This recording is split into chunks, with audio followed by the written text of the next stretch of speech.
Hello friends, my name is Hamid. Today I'm working on this AGA slide and range. It's an induction unit. The customers complain is they're getting E6 error code. So today I will show you how to replace the control board on this unit and fix it. When you get E6 error code on these units, it does not mean it's your control board. It could be electrical problem, it could be the elements, the coils, the burners problem, or it could be anything. So as a technician, you have to do your own proper diagnostic before you replace any parts. I do not take any responsibilities if you cause any damage to your house or to yourself. Please be careful working on these units. Always unplug the unit before working on it and follow my videos. If you're not a professional, I recommend you getting in contact with a professional to do the proper job here, because these units are expensive. They're not a couple $100, they're $1,000 of worth unit. So before you work on it, you have to be very careful, do a lot of research before you replace any part on these units. So the moment you turn it on, if you put a pot or pan on it, you get E6 error code. Usually the E6 error code is the control board issue for the right hand side. And again, it could be anything. I have the unit pulled out a little bit from the wall. As you can see, I have my sheet here, and I'm gonna pull the unit out completely and unplug it, and then we can go from there. When you pull the unit out, please do not grab it from the handle, because the handles are really fancy and they can break easily if you pull the whole oven out. So kind of open the door a little bit, put your hand at the bottom and pull it out.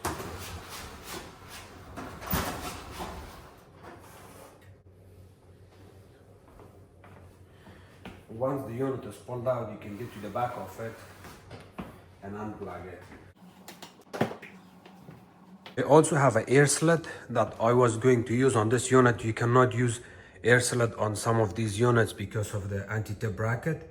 So if you use air slit, it's gonna lift it up and it's gonna cause issues to the anti-tip bracket. So even if you wanted to use the air lift or air slit, you can do that, but you have to pull the unit about 6 inches out a little bit, like 6 inches out, and then after that you can use your air slit.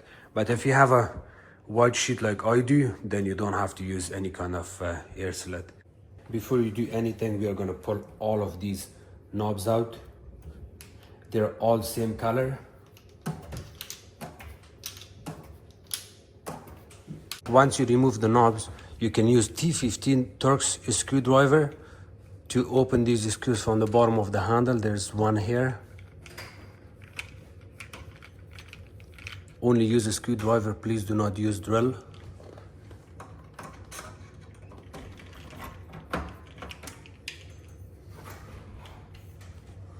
Once you remove the handle, we're gonna get to the bottom of the handle that holds the handle in place. You can actually use Torx number 8 drill bit or Allen key. I don't remember the exact number of Allen key, but yes, you can use Allen key to open it. So there's one screw here you can open. You don't have to pull the screw out all the way, but just lose it a little bit. Make sure it's a little bit loose like that. And then the bottom one.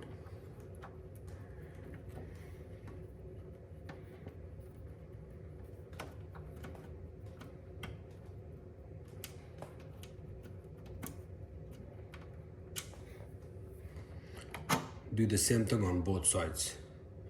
And remember, right hand side, left hand side. You wanna add the right hand side back to the right hand side. The left hand side is on the other side. You will do exact same thing. Once you remove the one from the left hand side, after that you need a flat screwdriver to open these screws.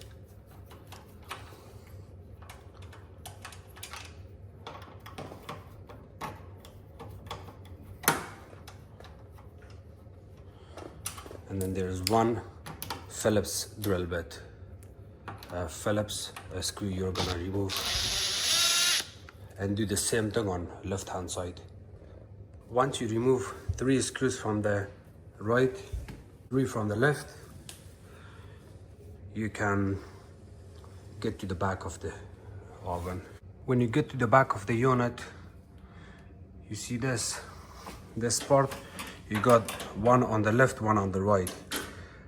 This is not necessary to do. I'm doing this to make my job easier, and I do not want to bend the front panel. So that's why I'm doing this. Otherwise, you have to work on your front panel. So you stick your screwdriver or your needle nose plier like this, halfway, hold it tight, rebend it up like that, and do the same thing on the other side. Once you bend both of these sides, this one and the right hand side, now you can see you can lift it up. It gets a little bit flexible. The first thing you want to do is you disconnect your steam or vent hose from the back. So hold it from here and go back and forth, bring it down. On the bottom side, I forgot to show you this panel or this trim piece comes off. It's held by 2 screws and it goes in this position. They're both Phillips screws. You want to remove that, and then there's 3 similar screws holding this top panel from the bottom. You want to open all these 3 screws, and then this front panel gets loose. So from here we have a little bit of flexibility from the top front panel. You do not want to bend it too much. You lift it up from the back and front, and you still have to kind of pull it a little bit towards the front, just like that. If you lift this up more,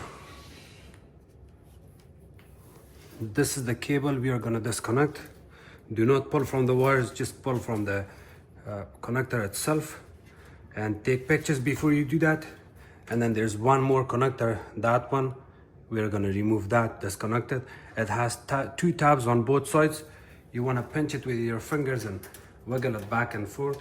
We have this switch and the indicator light. We're going to disconnect the wires from this. To do that, there's 2 electrical wires here. Disconnect them.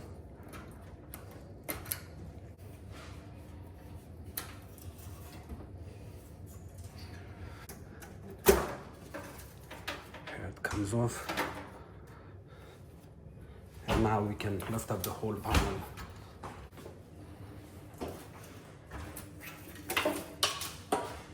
This is the way the oven works without the top. This is for indicator light. And of course I got 2 wires here that they kind of go here.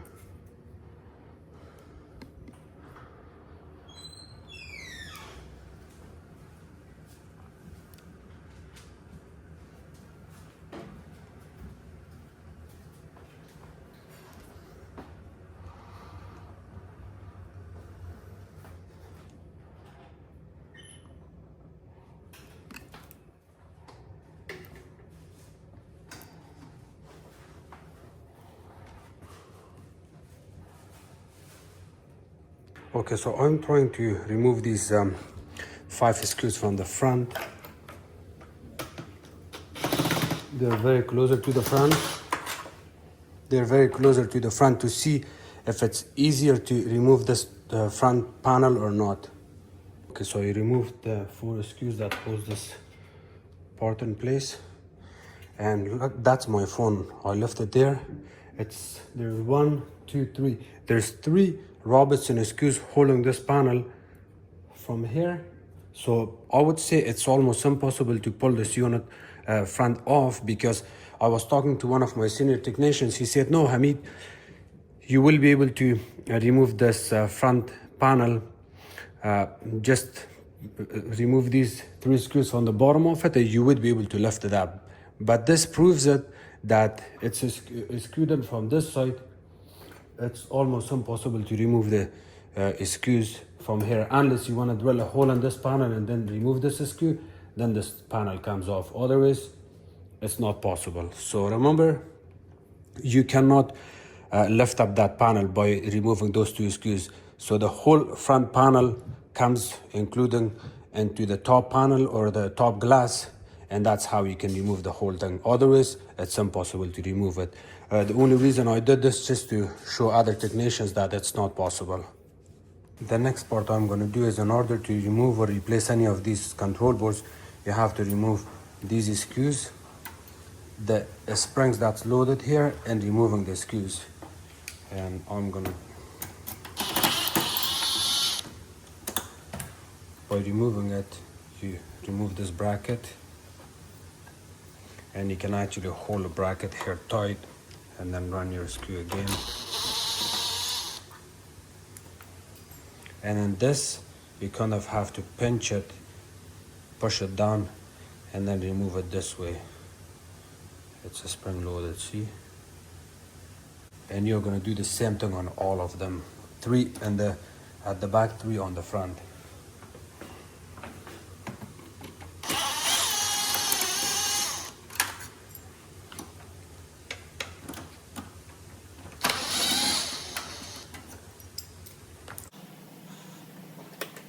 Kind of pinch it in.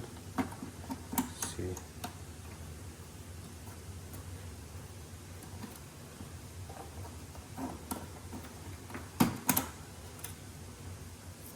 In order to remove these screws, you need a small ratchet. This is the Phillips drill bit. We're gonna add it here. Okay, so when you remove this screw, I'm gonna show you what's gonna happen when I remove this.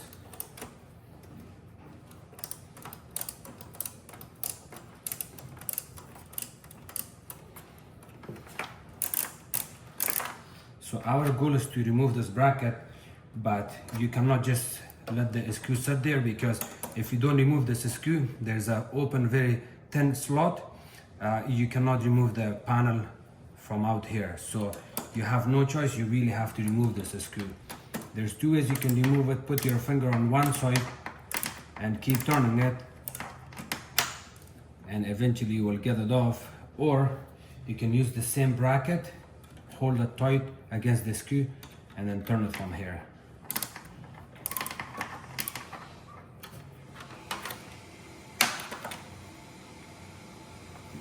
If you don't remove this screw, you will not be able to lift up the whole panel here. And the same thing on this screw. When you push on it, bring it towards outside, not inside, because this way it's very tight. You cannot pull the spring out. You can, but it's going to give you a hard time, so you might as well pull it towards outside. I can even pull it out right now, see, but I still have to remove this screw. See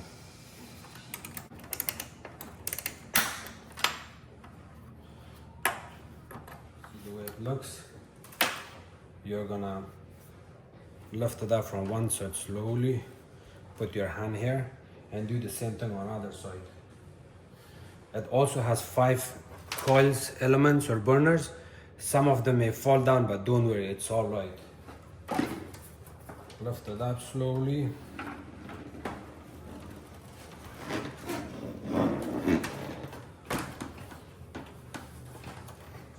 Be careful to not damage any of the burners. Kind of just lift it up and put it back here. Okay. And now we can put this back in here. Everything is open apart here. So what you can do is this one, and that one. All of these coils are the same reading. Everything is going to be the same except these 2. I would say, just to make your job easier, just go like this: 1, 1, 2, 2, 3, 3, 4. You can write down on it, it's okay. And 5, 5. Remember, you're gonna install it the same way, so you're not gonna make mistake. The numbers are gonna align to each other. And from here, you can write down, so this is your blue number 1. See, blue number 1, and it goes on the first one. On the first connector here, you're gonna write down BL1. Number 5.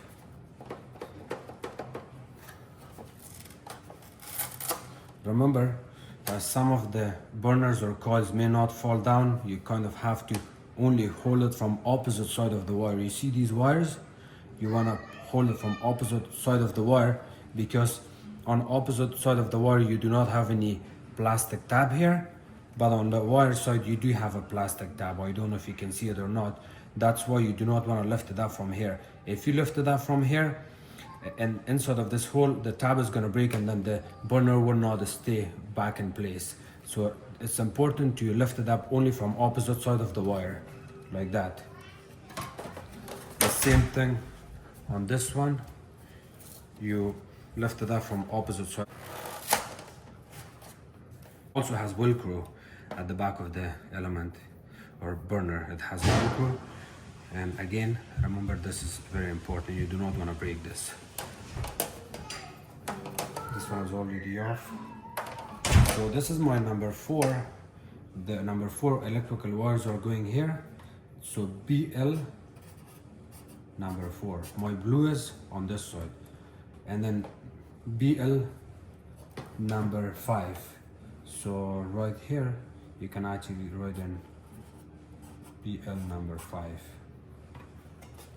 And then what's left here is the center one, number 3. You're gonna write in BL number 3. Once you finish marking down all your burners and coils, after that you need Torx number 25. This is number Torx. Looks like this. Torx number 25 drill bit. You're gonna open these screws. Do not open it completely, just open it a little bit.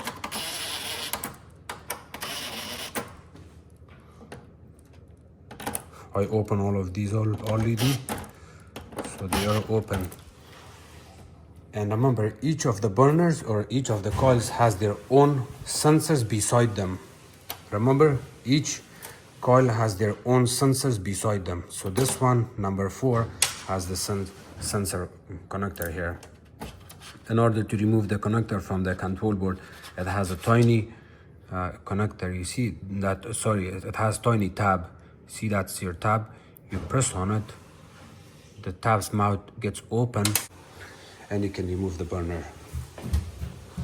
And do the same thing for all of them. At this moment, since your burners are marked down, you don't have to worry about anything. Just keep disconnecting them.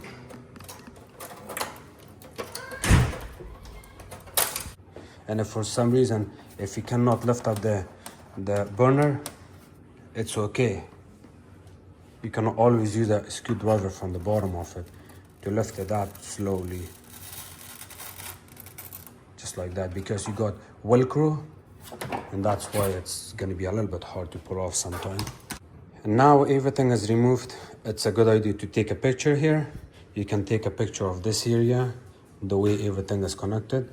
Take a picture of this connector, and I still had to add more markings.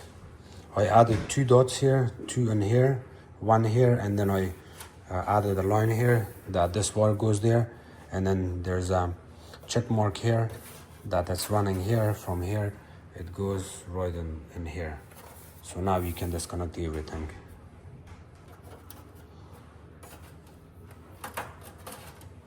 To disconnect this, it has a tiny tab. You can always press your finger against it and then pull it out with another hand. So press on it and then pull it out. Just like that. Try your best to hold it like this if possible. If not, then it's okay. You can hold it like this and pull it out. We got 17 more screws. There's 3 Torx number 25 we're gonna remove, and then 14 T number 10 screws that we're going to remove. There's also underneath this display board. The first thing you're going to do is you'll have to remove these.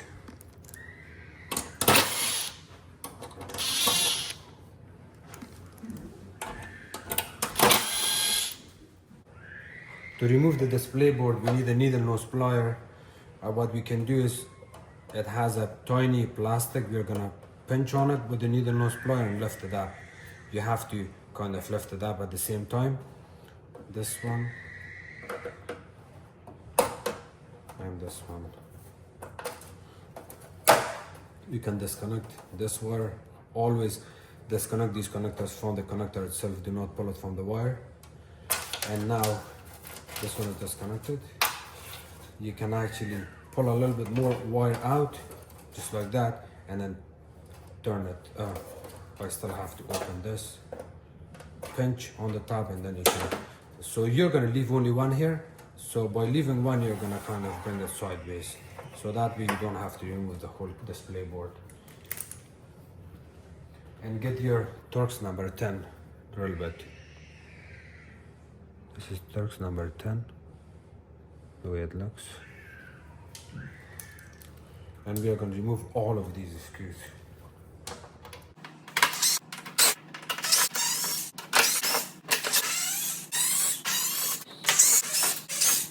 Lift up the whole top panel. So here you go. I got this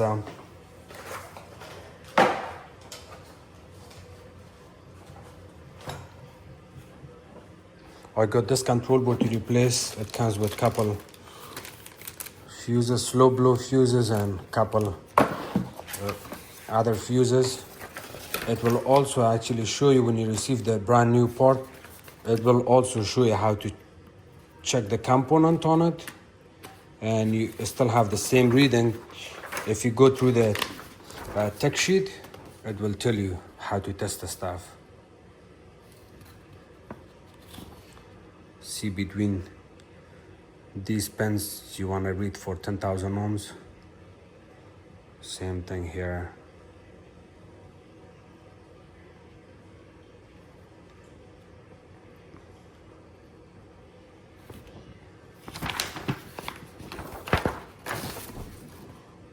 And it will also show you how to install this control board.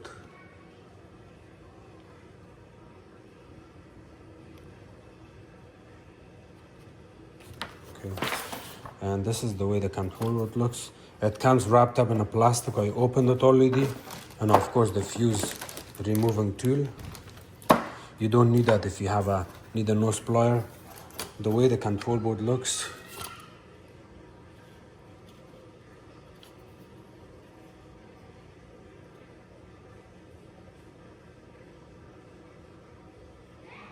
Just look at it.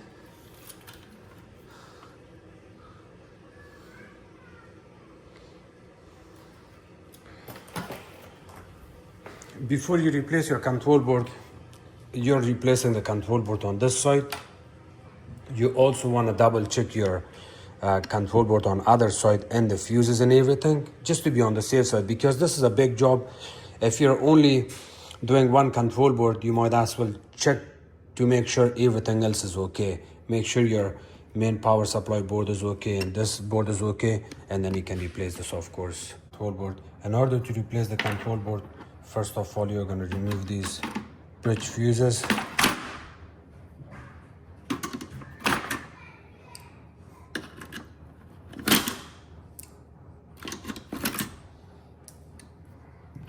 Remember, remove this, and also remember to reinstall it back in. There's one here, disconnect them. And to remove this ribbon cable here, you may want to use a flat screwdriver on opposite side and kind of pry it a little bit. It's okay if you scratch the board or damage the board, that's not an issue, but you do not want to damage this because you're replacing this board anyways, right? So here you go. And then after this, you got these plastic tabs. You press on it and lift up. The whole control board lifts up.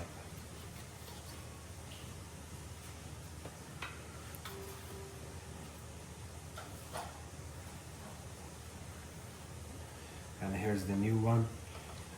If you damage this cable, replace it. If you didn't damage it, you don't have to, but since it's coming with a brand new one, it's a good idea to replace it. But I do not want to replace it right now because for me to disconnect it from this side is hard, and I don't want to take any chances on it. If I damage anything here, I got really small fuses on this power supply board. If I try to pull this out, or if I try to use this flat screwdriver to pry it, I'm going to damage one of these fuses, and I'm going to show you how small that is. Okay, let me see if I can. See that there? See beside it? All of those. You can damage those. You can damage those easily, so I would not take my chance on it. I would reuse the old one. As I mentioned before, the way we are going to remove this is, see, you got a small tiny fuses here, components that you can damage easily, so just be careful and try to lift it up.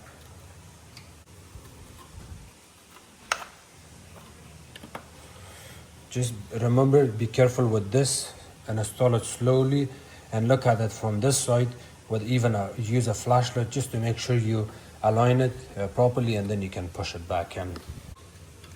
If something goes wrong with these fuses, it means it's gonna blow the whole control board.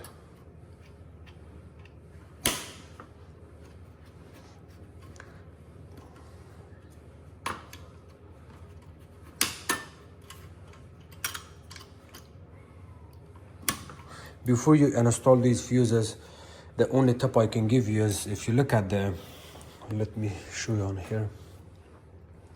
If you look at the fuse holder, the way it goes, please put the fuse straight exact at the same spot where it goes on top of those elbows. You see those cages? It looks like a cage or like a D shape.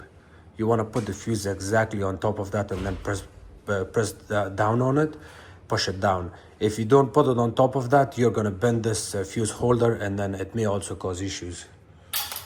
So I'm going to try it on only one. See, it's on top, and then push down on it. And with this one, you want to be very careful, because if you look at the size of this the fuse holder, this side and that side, you can see a big difference.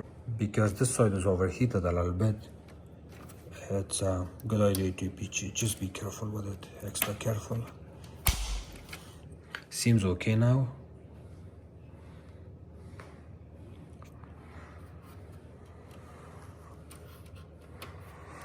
And the way you're aligning the ribbon cable is very important too, because you also got a small capacitor here on the front. You do not want to damage it. Kind of bring it on the side of the capacitor, bring it here, bring it on the side here. You're good now. And then now you can put your stuff back together. Before you put this top cover back in, I want to show you, I want to pinpoint something important here. You see this?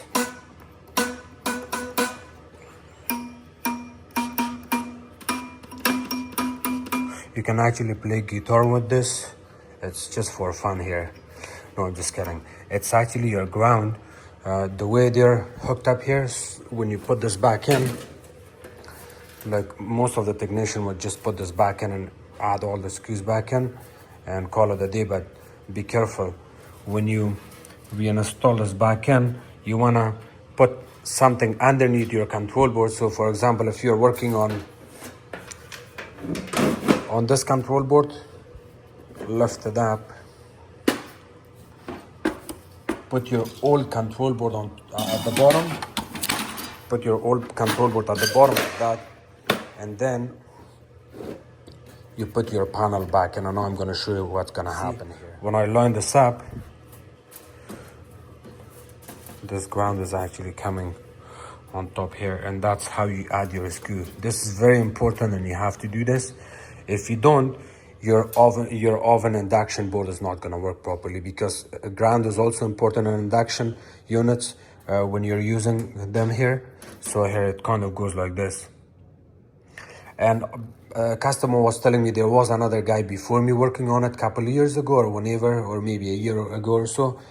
So the other guy, when he installed this, he did not have it like this. I have a picture actually. I look at my picture on my phone to confirm if it wasn't installed properly or not. It wasn't. So the way the other guy did it was, he just added his screws like that. The ground was missing here. So just to let you know, this is important and you have to follow this. When adding this ground, if you cannot line up two control boards at the same time, it's okay, because I also tried and I couldn't do it. So finish one side first and then you can do the other side, because at this moment both of the control boards are loose at the bottom of this panel and you have ability to move it back and forth anywhere you want. So finish one side first and then do the ground on other side. After adding your grounds, it does not mean that the rest of your control board is going to line up with this panel. So you may want to look, the control board is here. You can adjust it with your fingers, bring it back and forth until you see the hole lining up. You can add one of your screws from those 14, Torx number 10. Just keep it a little bit loose. Please do not use drill if you're a new technician or new homeowner that working on your unit, because if you use a drill, you're gonna strip the plastic and then the control boards would not stick into this panel. The reason you're adding all of these screws to hold the control board to this is the aluminum panel. The same thing, you wanna adjust it from the bottom back and forth until you see the holes lining up. See the hole is lining up, you can add your screws. At first I would add only 4 screws to hold it in place, and do not tie them all the way, just a little bit like that. Once you know there's 4 screws that's in for at least 4 corners, then you can add the rest of the screws. I'm making video and using one hand at the same time, but if you have 2 hands, they're empty, you can actually adjust it with your hand and kind of hold it tight, and then you can add your screw with other hand.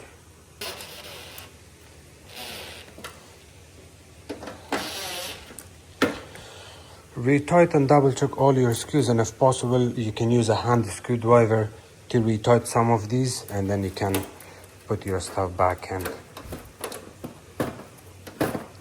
Double check these wires, double check that, and now you can put your burners back in. Only show you one coil how to do it, and then you can do the rest. So look at this tab, push it down like that. Number 3 euro down, it's very helpful, that way it can guide you to this hole. Kind of push on it like that, the velcro will stick from the back, and then after that you can add your electrical wires. So this is number 3. Number 3 blue one goes here, black one goes here, and the sensor goes here, and you can follow the same thing on all of the burners that you mark it down with numbers. So I put all the coils in place. I'm having a little bit issues with the center coil, does not stay in place. This one kind of fell down, maybe the velcro is not sitting properly. This one seems okay. So if it's falling down, then the only solution is to use a zip tie from one side to another side to hold this in place tight, and then that's your only solution. Otherwise it's gonna keep falling down, and then it's gonna damage the burner.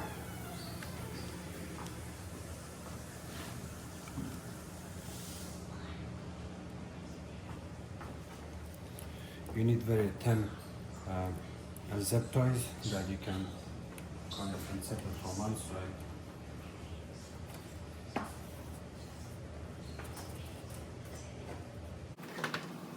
The zip tie is not too long. I'm gonna have to add 2 of them together. To add 2 of them together, you can actually go like this. Here, now you got a bigger size zip tie. I added one here already, and I'm gonna add another one beside it here, and then from other side it's coming out.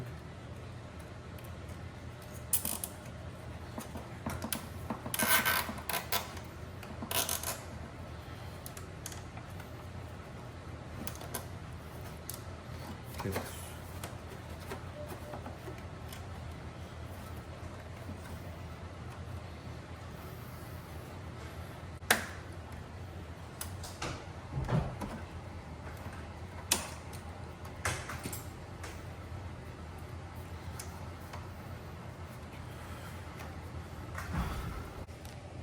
it's better to use the zip tie only on one burner. The other one that's going to fall down. Also remember, your wires may not look good. You can always push them back in. If someone is complaining about the zip tie here, you can see there is clearly a zip tie being used from the manufacturer, so there's no issue with that. I would say adjust all your electrical wires properly. Make sure none of the wires are coming closer to the especially on the top of the burner, because that way the burner may get damaged faster and quicker, or it may damage the control board. So be careful when you're reinstalling your electrical wires. You want to make sure they're a little bit far from the burners and they're not touching anything closer to the burner. So now you can lift it up. The burner that's going to fall down, you can actually hold it like this.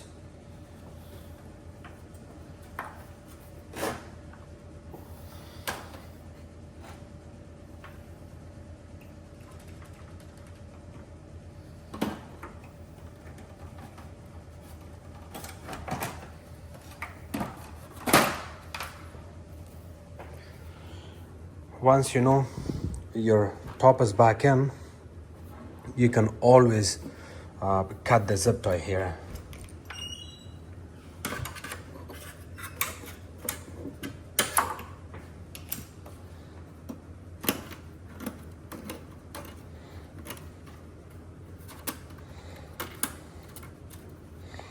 And you can remove it after by lifting this side up.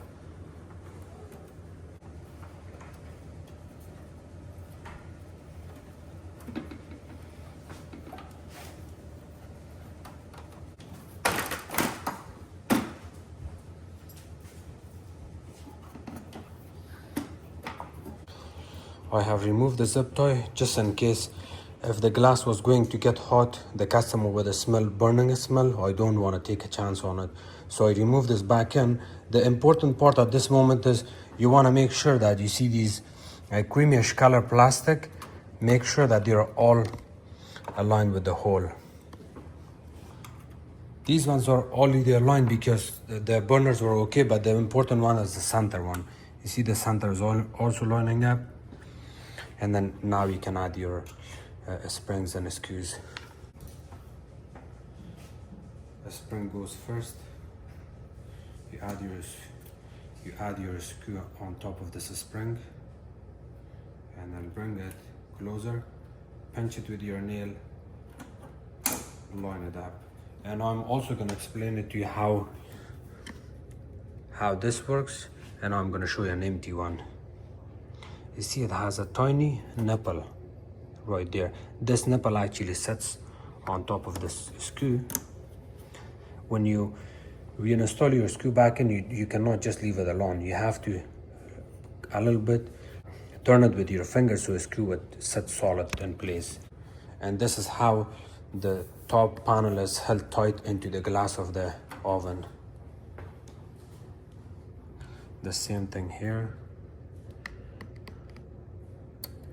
You line it up here and do the same thing on all of it.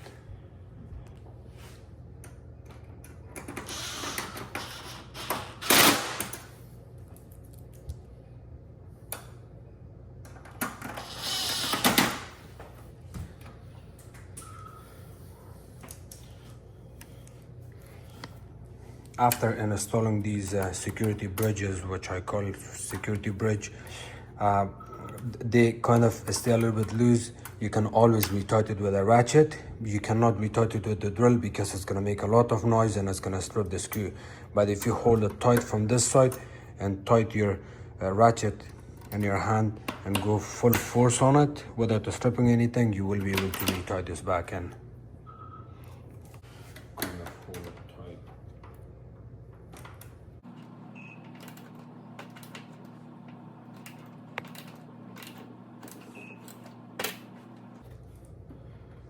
Tight, this is not tight, and you want to check all of them for the same thing. So I put the top back in, and I'm gonna have to add the electrical wires from the side. this is how it looks. And in order to add the electrical wires, there's two of them, white one and the color one.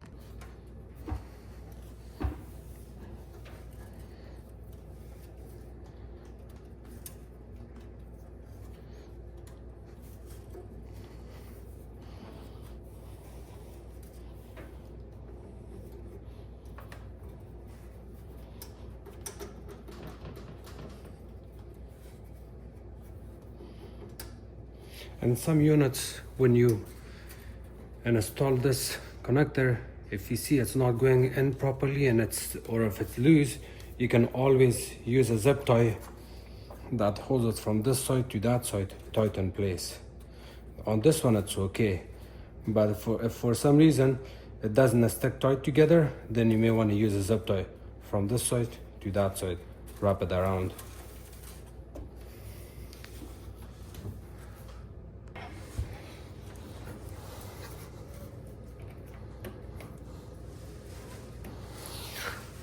It doesn't matter if you put the blue one on top, the black one at the bottom, it's okay. It goes any position you want. So it's 120 volts, it's not gonna affect anything. And the hardest part is to add the electrical wires connectors to for the indicator light, which is the front, this one. It may give you a little bit hard time. I've done this a lot in the past and I always had a hard time working on these, but it's not the end of the world. You can still do this. You just have to be patient and take your time. And this one is also blue and red wire. You can add them together there.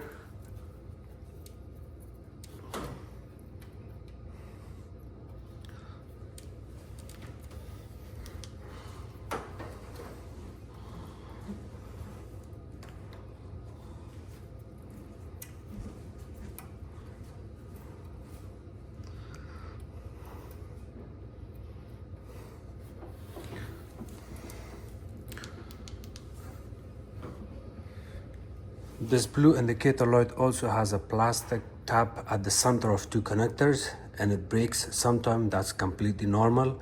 The reason it's normal because when you work on it to add those wires back together, it's going to give you a hard time, and then eventually it's going to break and fall down. It's completely fine. You can just throw it out.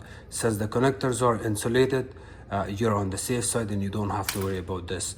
Worst case, if your connectors are not insulated and it's an older unit, you can always wrap electrical tape on each of the connectors to make it safer.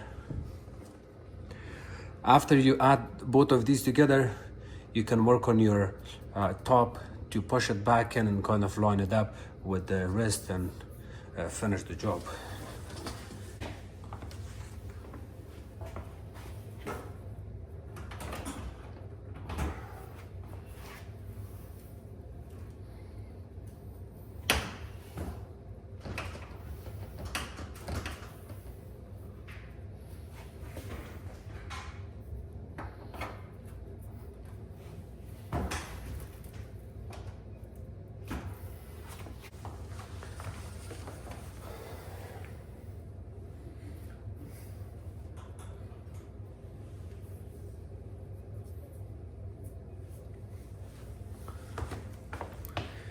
When we're installing the top back end, it may give you a hard time. The reason for giving you a hard time is because when you work on the top front, you will get problem at the back, because see, you bent this area. This has to pass all of this area. Like there's about 2 inches gap. You have to lift it up and then push it to the back, and that's how you're gonna get the back to line up with this in place. Otherwise, you're gonna have a hard time working on it. So keep oil at the back and on the front. You have to work on it from the front and then work on it to the back. In the worst case, if you do not feel comfortable doing this, you can always add a 2x4 or a small piece of wood or a cloth or something to hold the back a little bit higher, maybe like 3-4 inches, and then you can work on the front.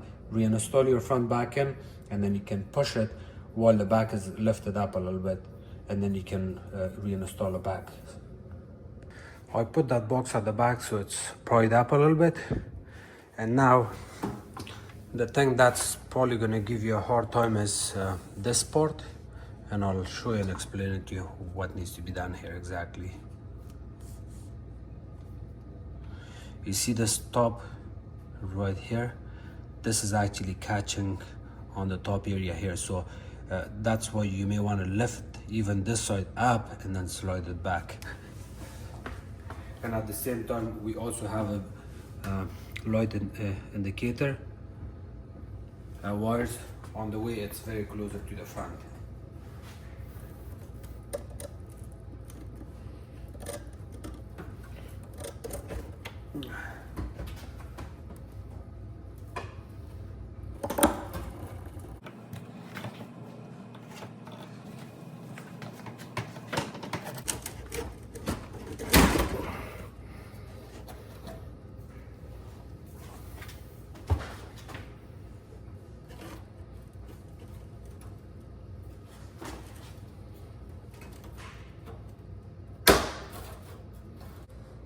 Has fallen down. It's completely normal. You can push it back in.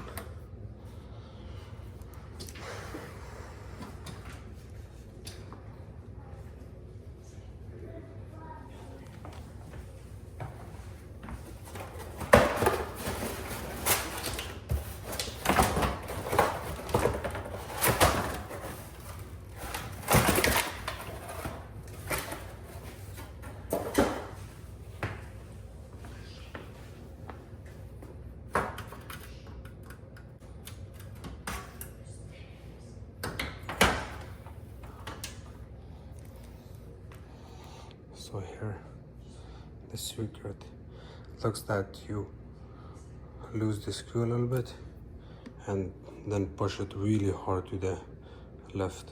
I tried this at first for almost 7-10 minutes. I couldn't get anything. When you plug in the unit for the first time, it's gonna show you ER31. ER31. It keeps flashing and flashing. You have to do the reconfiguration on it. To do the reconfiguration, you need to plug it in. Within 5 seconds, you're gonna have to follow this. The AGA people would never tell you exactly which knobs to use, especially on this unit that I got stuck here. I was doing the reconfiguration the whole time on these two knobs, but in reality, you really have to use those two knobs because those two knobs are being used for reconfiguration of this unit for the top. Since you're replacing the control board on the top of this unit, you're using the top controllers, not the oven. So these two are for the oven, those all five knobs are for the burner, and you're going to use these. On the user manual or on the reconfiguration, they never tell you which ones to use. Even on their video, it shows that they are using the two knobs. But the two knobs does not mean you're going to use the two front ones. On their video, it shows the two front ones, but on my video, if you have the oven at the bottom like this, then you're going to use these two. And so the moment you plug it in, you're going to start doing the reconfiguration.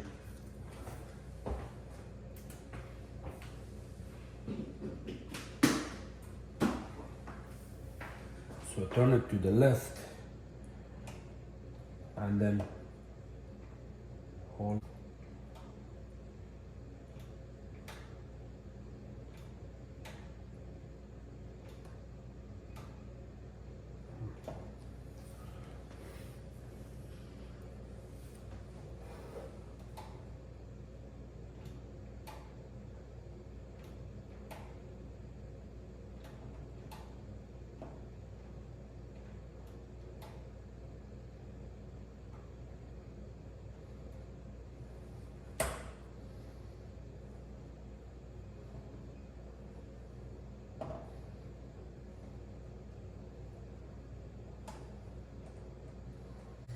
After the job is done, it's very important to reinstall this vent hose back in, because if you don't install this properly, or if you're a technician who lifts up the top and bends this from the back, and it's gonna crack, and you're gonna get a damage here.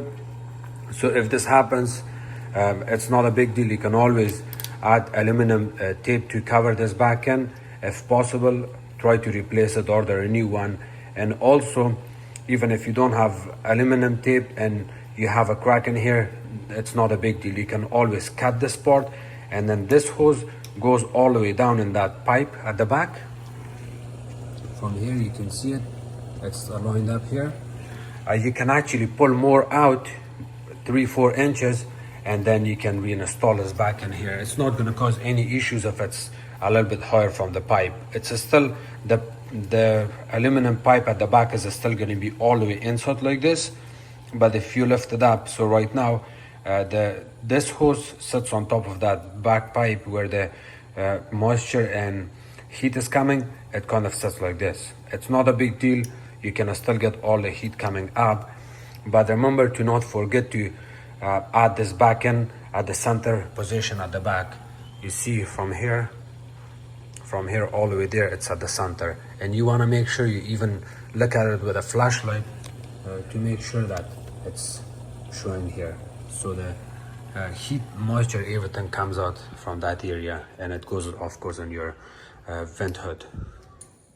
Thank you so much for watching my videos. If you guys have any question, please comment below.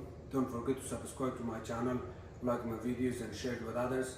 You can also follow me on Facebook. It's called Hamid Appliances Repair. The last thing you want to do is double check your handles, because the handles gets loose on these units once in a while, and while you're doing this repair you can also retie the handles and make sure the unit is level to the floor, left to right, front to back. Then everything is going to work fine. Thank you. On AGA induction range, the model and serial number is located by the bottom door. When you open this, you cannot see it, so you have to open it from this side like that. From other side, the whole drawer has to come off completely out. Model and serial number is right there.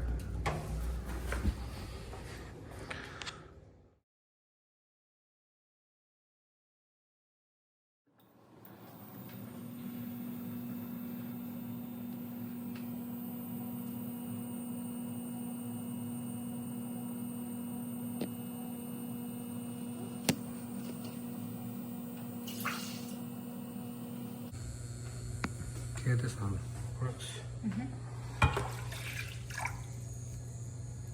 We're testing it quickly, so let's try this one.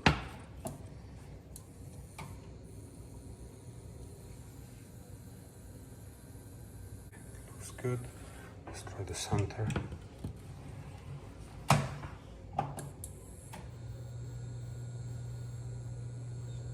Good. Try this one.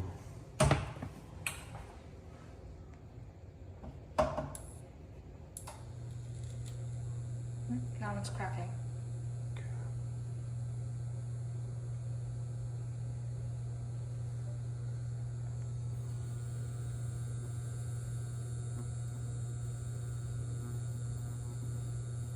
Okay, try this one.